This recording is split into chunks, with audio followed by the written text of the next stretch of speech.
Քանի որ երևի մենք երկուսը որ Սերգեյ ենք, լավ է ստացվում էլի։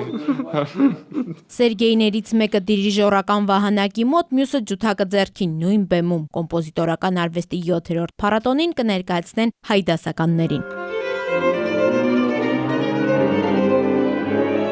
Համերգից առաջ վերջին փորձերն են այս տարի փառատոնը նվիրված է կոմպոզիտոր Էդվարդ Միրզոյանի 95-ամյակին։ Սպասվում է եւս 2 հոբելյանական երեկո նվիրված կոմպոզիտորներ Վարդան Աճեմյանին եւ Խաչատուր Մարտիրոսյանին։ Փառատոնը ունի շատ հստակ նպատակ, շատ հստակ ձևավորված արդեն տեսլական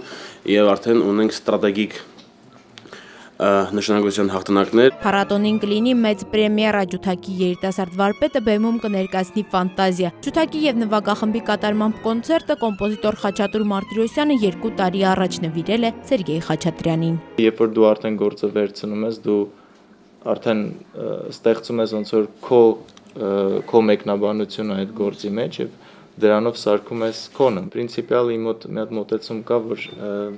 ես չեմ փորձում գործը փոխել։ 10 տարի առաջ Սերգեյ Սմբատյանը միավորեց երիտասարդ ու տաղանդավոր երաժիշտներին եւ ստեղծեց երիտասարդական նվագախումբը։ 2006-ի հունվարի 25-ին նվագախմբի առաջին համերգն էր։ 10 տարի անց նույն օրը կլինի 10-ամյակի համերգը։ Նվագախմբի հոբելյանին կմասնակցի աշխարհահռչակ կոմպոզիտոր եւ դիրիժոր Քշիշտոֆ Պենդերենսկի։ Տոնական երեկոյին կհայտարարվի նաեւ նվագախմբի անվանափոխության մասին։ Պետք է ներկայացնենք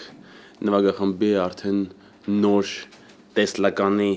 կողքը ձևավորված մի անվանում։ Նոր անուն ազդացելով բան չի փոխվի, բայց նոր ուղղակի նոր շունչ։ Նախագահի հովանու ներքո անցկացվող փառատոնին մասնակցելու են Նարեկ Հաղթնազարյանը, Ալեքսանդր Ռոմանովսկին, Սերգեյ Սմբատյանի ղեկավարությամբ առաջին անգամ կներկայացվի Արամ Սաթյանի երգբնության ստեղծագործությունն ու Վարդան Աճեմյանի ցեղասպանության 100-րդ տարելիցին նվիրված սիմֆոնիան։ Հայկ Հյասատրյան, Ալբերտ Գալստյան, Նարեկ Գալստյան, ժամը լրատվական։